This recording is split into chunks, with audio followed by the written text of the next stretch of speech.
Accuracy, balance, credibility, यो हो ABC news. म कविराज बिसी। कार्यक्रम हो अपरेसन बिग न्यूज। सत्य समाचार खोज्ने, तथ्य प्रस्तुत गर्ने र प्रस्तुतिलाई सन्तुलित बनाउने हाम्रो प्रतिज्ञा हो। यही प्रतिज्ञा पूरा गर्ने खरो प्रयास हो अपरेसन बिग न्यूज। जनसरोकारका हरेक विषयलाई हामी बिग न्यूज बनाउँछौँ र हरेक बिग न्यूजको अन्तर्कथा खोज्दै दर्शकका अगाडि अपरेसन गर्छौँ। फरक समाचार र गहिरो समाचार दिने हाम्रो प्रयास निरन्तर जारी छ। दर्शकवृन्द, विश्वलाई नै नेपाल भनेर चिनाउने विश्वकै अग्लो हिमाल सगरमाथाको नयाँ उचाइ बढेको छ। सामान्य ज्ञानमा यसभन्दा अघि सगरमाथाको उचाइ 8848 मिटर अब पुरानो बनेको छ। अब सगरमाथा 86 सेन्टिमिटर थप अग्लो बनेको छ। नयाँ उचाइ बढ्नुमा आफैमा नेपालको शान बढ्नु रहेको छ। यसैगरी नेपालले पहिलो पटक आफ्नो स्रोत र साधनले सगरमाथाको उचाइको मापन गरेकाले पनि यसको छुट्टै इतिहास बनेको छ। आज हामी सगरमाथाको उचाइसँगै नेपालको विश्व मानचित्रमा नयाँ रेकर्ड र नयाँ उचाइसँगै दुई छिमेकी मुलुक चीन र नेपाल बीचको सम्बन्धका आयामका विषयमा केन्द्रित रहनेछौँ कार्यक्रम बिग न्यूजमा। सगरमाथासँगै नेपाल र चीनको नजिकको नाता रहेको छ, किनकि सगरमाथाको उत्तरी मोहडा चीन भएकाले पनि दुई देश अझै नजिक बनेका छन्। नेपाली हामीलाई गर्व छ कि संसारकै सबैभन्दा अग्लो एकमात्र शिखर सगरमाथा नेपालतर्फ परेकाले पनि नेपाल भनेर विश्वले चिनेको छ। यही मक्सिर 23 गते सगरमाथाको उचाइ घोषणा नेपाल र चीनले संयुक्त रूपमा सार्वजनिक गरेसँगै नेपाल र चीन बीचको सम्बन्ध थप सुमधुर र अटल बनेको छ।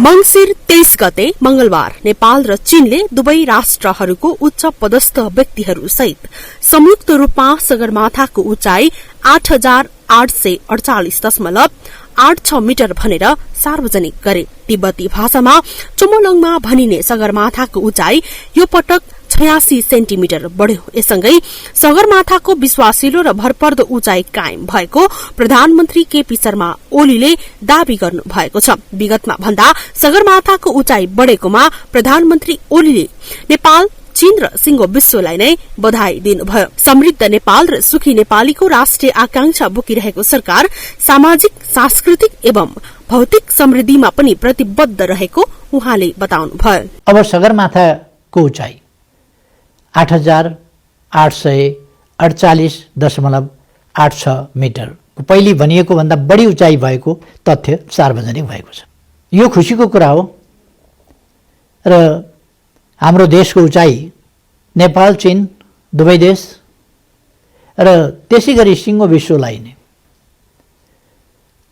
विश्वको शिखरहरू र शिखरहरूको सर्वोच्च शिखरको उचाइ तथ्यगत रूपमा प्राप्त भएकोमा र पहिलेभन्दा बढेको रूपमा पाइएकोमा बधाई भन्न चाहन्छु। हामीले हाम्रा कामहरू मार्फत, हाम्रा सफलताहरू मार्फत अब हाम्रो देश र सिंगो मानव जातिको उचाइ पनि बढाउँदै लान जरुरी छ। नेपाल र चीन बीचमा सन् 1955 अगस्त 1 मा औपचारिक कूटनीतिक सम्बन्ध स्थापना भएको हो। चीनले विगतदेखि नै नेपाल प्रति असल छिमेकीको हिसाबले राम्रो दृष्टिकोण राखेको कूटनीतिज्ञ एवं अर्थशास्त्री डाक्टर विनोद विष्टको बुझाइ छ। सगरमाथा त भौगोलिक हिसाबले पनि दुवै देशको सार्वभौम सत्तासँग सम्बन्धित रहेको र चीन र नेपालले संयुक्त रूपमा यसको उचाइ सार्वजनिक गर्नु सकारात्मक भएको उहाँ भन्नुहुन्छ। त्यो सगरमाथा र चमोलङमा उतापट्टिबाट हैन, त्यो चाहिँ के छ भने त्यो एउटै हिमालको दुईटा पाटो, अब एउटै सिक्काको टाउको र पुच्छर भने जस्तो हामी भन्छ नि, हेड र टेल भने जस्तो एउटै सिक्का हो त्यो। अब त्यसलाई चाहिँ दुवैले गर्न जरुरी किन छ भने यसमा त अब चाइनाको पनि उसको पनि सभरेन्टीको कुरा आयो, हाम्रो पनि त्यही नै हो, हामीलाई पनि सभरेन्टीको कुरा आयो। अब मानिलिउँ त्यसमा अब हाम्रो तर्फको विज्ञहरूले नाप्दाखेरि 10 सेन्टिमिटर मात्रै कम निकाले रे भनौँ, अहिले साइन्टिफिक त छ स्याटेलाइटबाट गर्ने उ गर्ने सबै गरे पनि कम गर्यो भनेदेखि अब त्यही नै विवाद हुन सक्छ फेरि। नेपालमा विक्रमसम्म 2007 सालमा प्रजातन्त्र प्राप्तिको सन्दर्भमा होस् या 2062-63 सम्ममै लोकतन्त्र प्राप्तिको आन्दोलन, नेपाली राजनीतिमा चीनको हस्तक्षेप कहिल्यै भएन। बरु यसको सट्टा नेपाल भन्दा ठूलो र सम्पन्न राष्ट्रको नाताले नेपाललाई आर्थिक, भौतिक र नैतिक सहयोग गरि नै रह्यो। ट्रली बस, विभिन्न कल कारखाना, भ्रिकुटी कागज कारखाना, बाँसबारी छाला जुत्तादेखि विभिन्न राजमार्ग लगायत राष्ट्रिय गौरवका आयोजनामा चीनको सहयोग रहि नै रह्यो। बरु विक्रमसम्म 2047 यता यी सबै सहयोगहरूलाई निजीकरणको नाममा बेचेर खाने काम हाम्रै नेताहरूबाट भयो। भन्छ शक्ति जम्मै राजाभित्रै केन्द्रित भएर बसेको थियो 17 सालदेखि लिएर भनौँ न एक किसिमले 46 सालसम्म। 47 सालको संविधानले गरेर त्यो राजा चाहिँ संवैधानिक राजा र चाहिँ अनि पार्लियामेन्ट्री डेमोक्रेसी भनेर आयो। अब त्यति बेला पनि चीनले कुनै पनि केही पनि गरेका देखिँदैन। उसले हाम्रो इन्टरनल आन्तरिक मामलामा केही पनि गरेन। त्यसपछि 62-63 साल आयो। 62-63 सालमा त्यत्रो चेन्ज भयो, राजैको बहिर्गमन भयो भने त्यो हुँदाखेरि पनि चीनले चाहिँ कुनै पनि किसिमको गरेको देखिँदैन। नेपालले पनि त्यो अवधिमा नेपालले पनि केही गरेन। चीनमा भएको च्याङचाउपिङ आउनु भने के भएको टोटली चेन्ज भयो नि। त्यहाँ पनि पहिला माओ सेतुङको चौहानलाई र माओ सेतुङको पालामा आएर त्यहाँसम्म आएको, त्यहाँबाट त पुरै चेन्ज भयो होइन। त्यसमा नेपालले पनि गरेन। नेपालप्रतिको दृष्टिकोण जहिले पनि राम्रो रह्यो। उनीसँग पैसा नहुँदाखेरि पनि उनले नेपाललाई धेरै सहयोग गरे। सबभन्दा पहिला त्यो कोदारी राजमार्गै भयो, त्यो त उसैले सित्तैमा बनाइदियो, हामीले पैसा हाले हो नि त्यहाँ। अब त्यही बेलामा धेरै यहाँ कल कारखाना पनि खोलिदियो उसले। अब नेपाली अब यो त भन्दाखेरि अलिकति लाज हुने कुरा पनि छ होइन। अब त्यो ट्रली बस त्यस्तो बनाइदिएको थियो। अब हेर्नुहोस् न यहाँबाट त्यो वहाँ जाँदाखेरि कति सहिलो थियो सूर्यविनायकसम्म जानलाई। त्यो बाटोमा जम्मै गएर त्यति सस्तो पैसामा मजासित त्यहाँबाट त्यो ट्रली बस चल्थ्यो। ट्रली बस त खत्तम पारे हुँदा ट्रली बसका तारदेखि लिएर सबै लिएर गयो। अब यो त अहिले पनि त्यही हो नि त। जनकपुरको चाहिँ अहिले भर्खरको नयाँ खबर, जनकपुरको चाहिँ त्यो रेलको लागि राखेको त्यो लिकमा राखे हुकहरू के त्यो पनि चोरेर लग्यो भनेर अब चाहिँ। त्यसो त पछिल्लो समय चीन, भारत लगायतका छिमेकी राष्ट्र र परराष्ट्र सम्बन्ध सुदृढीकरण एवं विकासका लागि परराष्ट्र नीति निर्माण एवं कार्यान्वयनमा पनि जोड़ दिइरहेको छ। छिमेकी राष्ट्र र सबैसँगको सम्बन्ध समस्यारहित र शान्तिपूर्ण हुनुपर्नेमा विज्ञहरूले जोड़ दिइरहेका छन्। नेपाल दुई ढुङ्गा बीचको तरुल भन्ने उक्तिलाई पनि ध्यान दिन उनीहरूले सुझाइरहेका छन्। त्यो चीनसँग मैत्रीपूर्ण सन्धिहरू छन्, त्यो पनि टाइममै हामीले के अरे हस्ताक्षर गरेको स्पष्ट कुरा छ नि। हामी चाहिँ नि 1 इन्च पनि विदेशी भूभागलाई हामी आँखा लाउनु। अब हाम्रो भूभागबाट पनि विदेशीहरू हट्नुपर्छ। अब त्यसमा यो समयको कुरा हो र कूटनीतिको कुरा हो। अब धेरै कुरा कूटनीतिबाट चाहिँ नि समस्या सुल्झाउन सकिन्छ। सिमानाको कुरा मात्रै होइन कि नेपालले कसरी अगाडि बढ्नुपर्छ भन्नेमा। अब त्यसमा चाहिँ नि ढिलो चाँडो कुरा होस्। अब अलिक बुद्धि पुग्यो, कूटनीति राम्रो भयो भने चाँडो हुन्छ। अब बुद्धि पुगेन, कूटनीति अलिक कमजोर भयो भने अलिक ढिलो हुन्छ। त्यही हो। चीनको नेतृत्वले नेपालसँग राखेको सम्बन्धका चाहिँ विभिन्न पुस्ताले चाहिँ बिहोरेको र सुनेको सम्बन्धका आधारहरू हेर्दाखेरि विवादमुक्त, मैत्रीपूर्ण अब र सहयोगात्मक भाव धारणा, विभिन्न किसिमको चाहिँ राजनैतिक सङ्घर्ष भयो। अब राणा सालको अन्त, त्यसपछि शाहहरूको अन्त, त्यसपछि गणतन्त्र, अहिले हामी जुन आयाममा आएको छौँ, यसले चाहिँ नयाँ अवस्थामा दुई देशलाई राखेको छ। मित्रतामा निरन्तरता छ, सद्भावको निरन्तरता छ। चीनले हस्तक्षेपकारी भूमिका खेलेको इतिहास छैन। त्यसले गर्दाखेरि यो हाम्रो चीन र नेपालको सम्बन्ध सुदृढ हुँदै जान्छ भन्ने कुराको सुनिश्चितता भएको म देख्छु। तर चीन र नेपालको सम्बन्धकै कुरा गर्ने यदि हो भने हाम्रो चाहिँ त्यही पञ्चशीलको आधारमा भएको सम्बन्ध हो हाम्रो। एक अर्काको देशमा हस्तक्षेप नगर्ने, जस्तोसुकै चेन्ज आए पनि। अब चीनमा पनि त आयो नि, त्यो माओ सेतुङकै पल्टमा चाहिँ तपाईँको त्यो रेभोल्युसन जस्तो गरेर उसले पढाइ लेखा मान्छेदेखि लिएर सबैलाई लगेर गाउँमा पठाएर यताउता गर्यो, त्यो फेल खायो, त्यो अर्कै कुरो। तर त्यति बेला पनि नेपाल तटस्थ बसेको हो। चीन भारतको लडाइँमा पनि नेपाल तटस्थ बसेको हो। मुख्य कुरा त्यो छ कि हामी मुखले भन्छ नन अलाइनमेन्ट हामी फलो गर्छौँ भन्छ, नन अलाइनमेन्ट फलो गर्ने भने त त्यो ऊ पनि त हुनु पर्यो नि, हामीले त्यसलाई चाहिँ अक्षरश पालना गर्नु पर्यो। नेपाल र चीन बीचमा सम्बन्ध स्थापना र विकासका सम्बन्धमा विगतदेखि नै विभिन्न पहलहरू हुँदै आएका छन्। नेपाल र चीन बीचको सम्बन्धलाई अनुपम छिमेकी सम्बन्धको एक प्रतीकको रूपमा लिन सकिन्छ। अहिले सगरमाथाको उचाइ घोषणा आयोजनाले दुई देश बीचको सम्बन्धको जगमा थप एउटा इट्टा थपेको छ। क्यामेरा पर्सन ध्रुव अधिकारीका साथमा एबीसी रिपोर्टर सपना धामी, काठमाडौँ।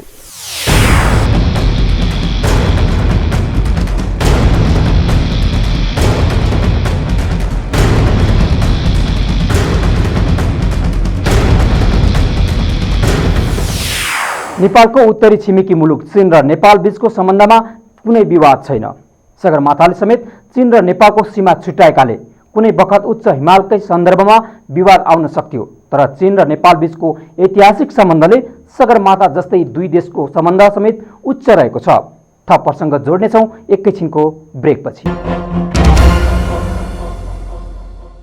ब्रेकपछि स्वागत छ, तपाईँ बिग न्युजमा हुनुहुन्छ। दर्शकबिन, नेपालले पहिलो पटक आफ्नै स्रोत र साधनको प्रयोग गरी विश्वकै सर्वोच्च सगरमाथाको उचाइ मापन गरेको छ। सगरमाथाको उचाइको मापन अहिलेसम्म 11 पटक गरिएको छ, तर पनि नेपालले पहिलो पटक आफ्नै स्रोत र साधनले गरेको हो। सगरमाथाको उचाइ मापन भारतले 3 पटक गरेको छ। त्यस्तै चीन र इटलीले 2 पटक मापन गरेका छन्। अमेरिका, डेनमार्क लगायत देशले पनि सगरमाथाको उचाइ मापन गरिसकेका छन्। तर यसपटक नेपालले आफ्नो देशको शान सगरमाथाको उचाइ आफै मापन गरेको छ।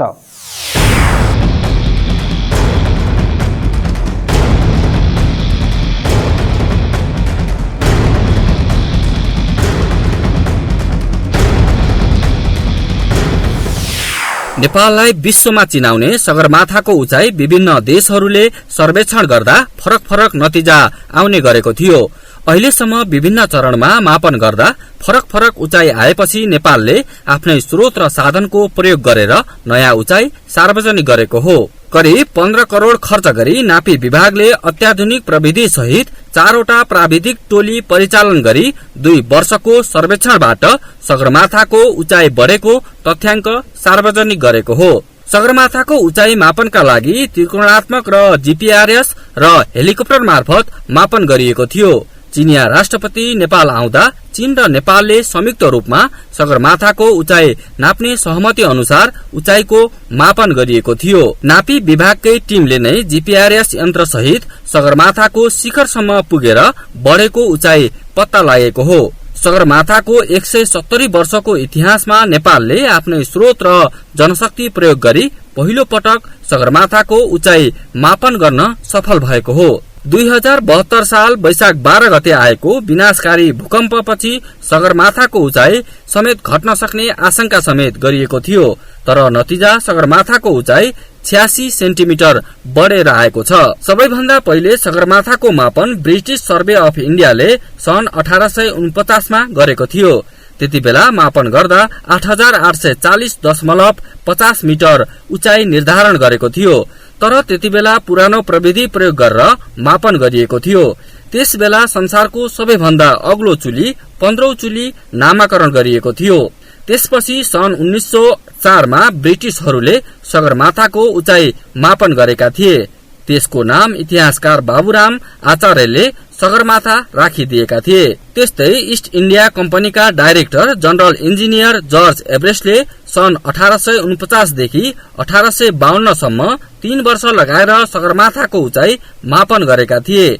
उनले सगरमाथाको उचाइ 8840 मिटर रहेको बताएका थिए। जर्ज एभरेस्टले नै मापन गरेको हुनाले सगरमाथाको नाम एभरेस्ट रहन गएको थियो। यसै गरी सन् 1954 मा नेपालको स्वीकृतिमा भारतको सर्वे अफ इन्डियाको टिमले सगरमाथाको उचाइ मापन गरेको थियो। उक्त सर्वेले सगरमाथाको उचाइ 8848 मिटर देखाएको थियो। त्यही उचाइलाई अहिलेसम्म आधिकारिक रूपमा मानिँदै पनि आएको थियो। यसै गरी चीनले सन् 1975 मा मापन गर्दा 8848.13 मिटर देखाएको थियो। इटालीले सन् 1992 मा मापन गर्दा सगरमाथाको उचाइ 8848.65 मिटर उचाइ कायम गरेको थियो। अमेरिकाले सन् 2000 मा मापन गर्दा 8850 मिटर उचाइ रहेको उल्लेख गरेको थियो। चीनको national bureau of survey and म्यापिङले सन् 2005 मा 8844.43 मिटर उचाइ मापन गरेको थियो। यसै गरी सन् 2010 मा डेनमार्कले समेत सगरमाथाको उचाइ मापन गरेको थियो। यसै गरी विभिन्न देशहरूले फरक फरक उचाइ मापन गरेपछि नेपाल आफैले सन् 2018 फेब्रुअरीमा फिल्ड वर्क शुरू गरी सगरमाथाको उचाइको मापनको शुरूआत गरेको थियो। प्रमुख नापी अधिकृत खेमलाल गौतम र नापी अधिकृत रबिन कार्कीले सन् 2019 मे 22 मा सगरमाथाको शिखरमा पुगी 1 घण्टा 16 मिनट बसेर जीपीआरएस सर्वेक्षण गर्दा अहिलेको उचाइ 8848.86 मिटर भएको हो।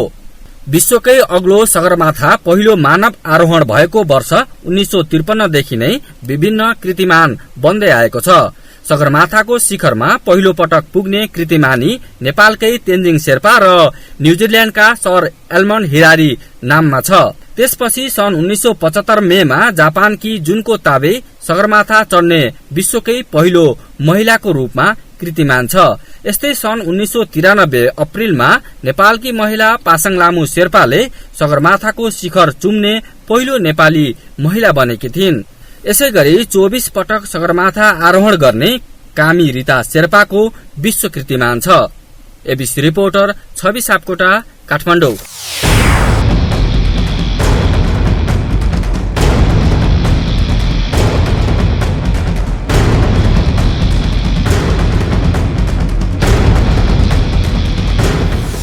सगरमाथा आफैमा एउटा नेपालको गौरवको विषय हो। सगरमाथाको उचाइ 11 देशले आफ्नै तरिकाबाट मापन गरेका थिए। जसरी मापन गर्दा पनि सगरमाथाको कद कहिल्यै सानो भएन। तर पछिल्लो समय नेपालले आफैले उचाइ नाप्न सक्नु पनि नेपालको लागि गौरवको विषय बनेको छ। विश्वलाई नै नेपाल देश भनेर चिनाउन मद्दत गरेको सगरमाथाले आफ्नो उचाइसँगै नेपालीहरूको उचाइ समेत बढाउन सफल बनेको छ। थप प्रसङ्ग जोड्नेछौँ एकैछिनको ब्रेकपछि। ब्रेकपछि फेरि स्वागत छ कार्यक्रम बिग न्यूजमा। दर्शकबिन 2020 डिसेम्बर 8 तारिक अर्थात् 2077 मक्सिर 23 गते विश्वको सर्वोच्च शिखर सगरमाथाको उचाइ संयुक्त रूपमा सार्वजनिक भयो। नेपालका राष्ट्रपति विद्यादेवी भण्डारी र छिमेकी राष्ट्र चीनका राष्ट्रपति सी जिनपिङले एकअर्कालाई पठाएको दुवै सन्देश पत्रमा सगरमाथाको उचाइ उल्लेख थियो 8848.86 मिटर। सगरमाथाको उचाइ बढेसँगै नेपाल र चीन बीचको सम्बन्धको उचाइ पनि थप बढेको समेत दुवै देशका राष्ट्रपतिहरूको पत्रमा उल्लेख गरिएको छ।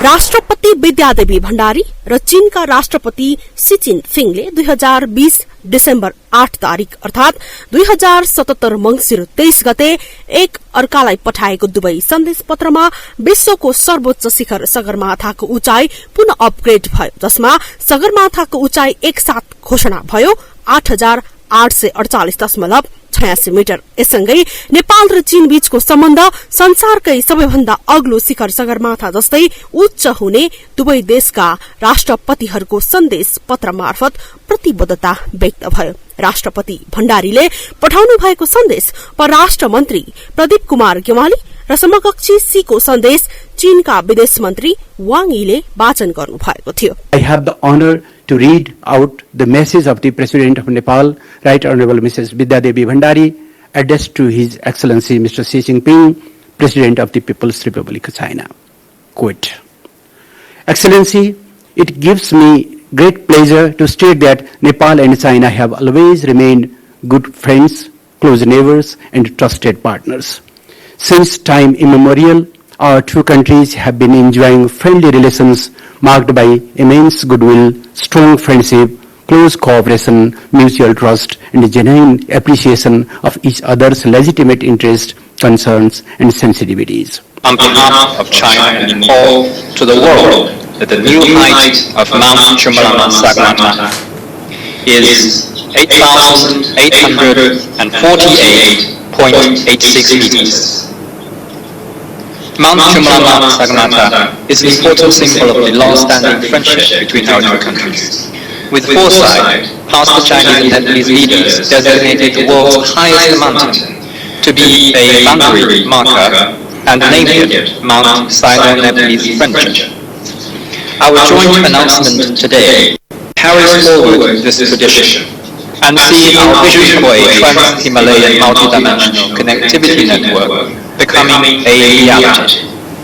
China will work with Nepal to move forward our strategic partnership of cooperation featuring everlasting friendship for development and prosperity. त्यसो त नेपाल र चीन बीचको भौगोलिक, ऐतिहासिक, सांस्कृतिक र मानव विकास क्रमसँगको सम्बन्ध हजारौं वर्ष पुरानो छ। तथापि नेपाल चीन बीचमा औपचारिक रूपमा सम्बन्ध स्थापना भएको 6 दशक भन्दा बढ़ी अर्थात 65 वर्ष भइसकेको छ। नेपाल चीन बीचमा सन् 1955 अगस्त 1 गते कूटनीतिक सम्बन्ध स्थापना भएको थियो। चीनसँगको नेपालको यति लामो र अटुट दाग रहित सम्बन्ध हुनु आफैमा अनुपम विषय हो।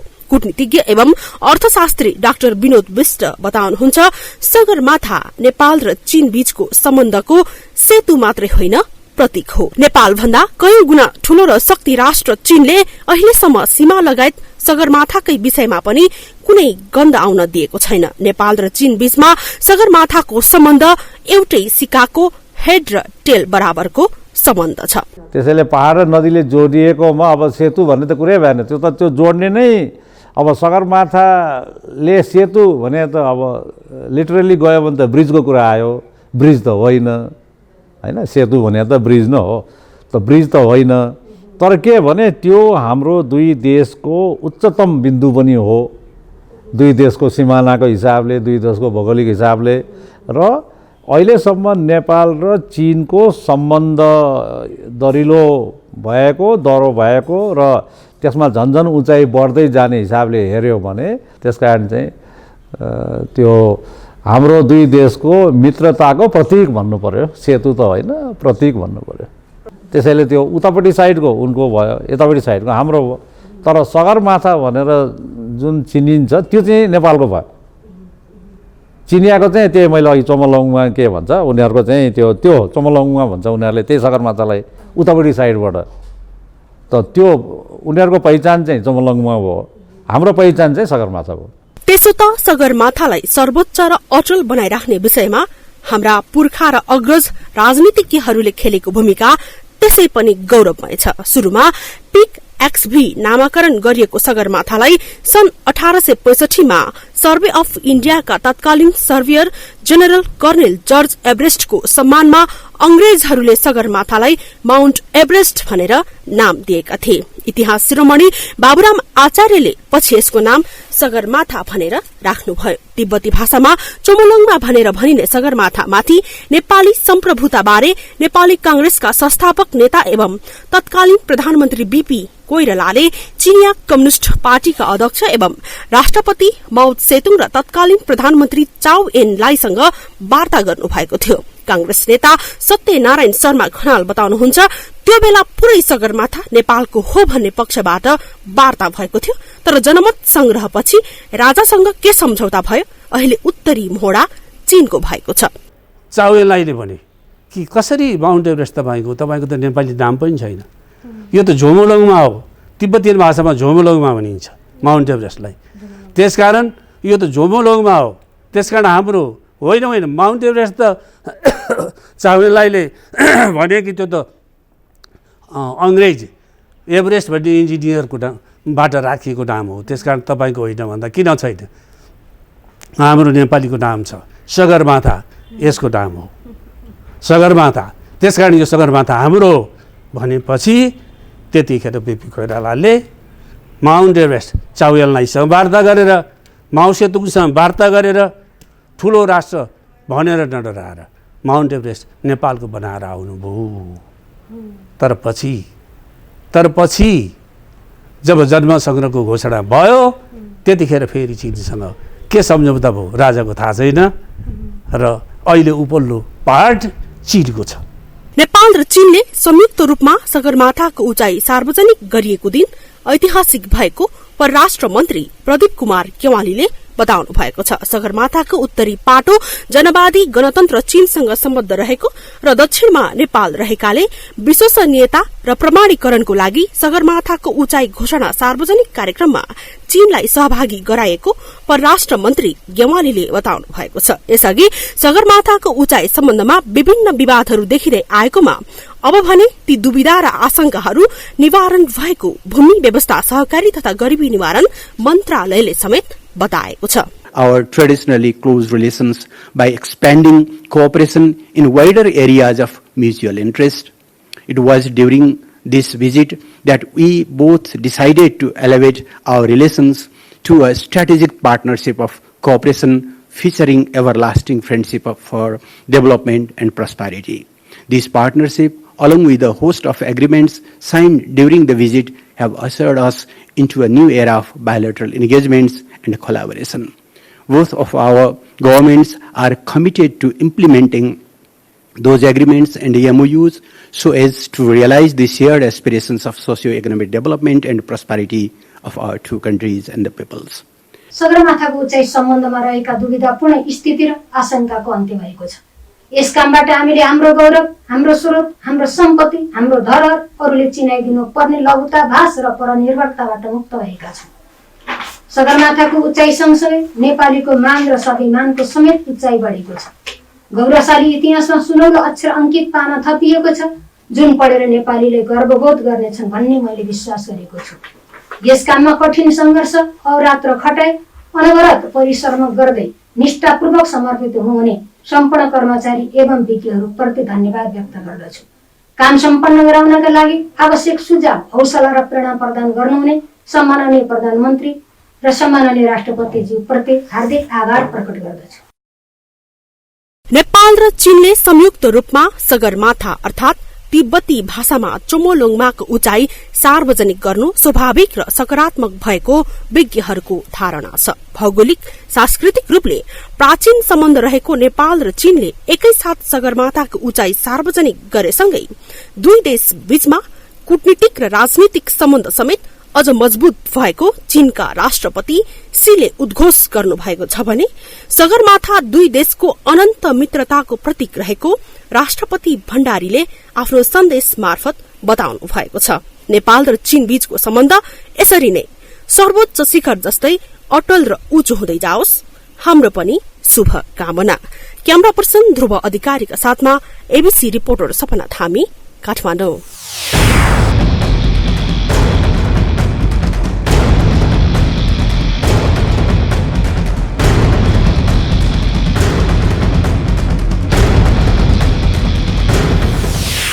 नेपालले आफै मापन गरेको उचाइले विश्व मान्यता पाएको छ। सधैँ अटल रहने सगरमाथाले आफ्नो उचाइ बढाएको छ नै हाम्रो उत्तरी छिमेकी राष्ट्र चीनसँगको सम्बन्ध समेत नजिक ल्याइदिएको छ। 160 वर्ष सगरमाथाको इतिहासले चीन र नेपाललाई आपसी सद्भाव र मेलमिलापमा अगाडि बढ्न सहयोग पुर्याएको छ। विवादरहित नयाँ उचाइ सार्वजनिकले सगरमाथाको शान समेत थप बढेको छ। कार्यक्रम आज सकिन्छ, भोलि अर्को बिग न्यूजको अपरेसन गर्नेछौं। गाउँ सहर दुनियाँ बिउजाउने हाम्रो अभियान जारी छ। तपाईँ एबीसी टेलिभिजन हेर्दै गर्नुहोला। नमस्कार।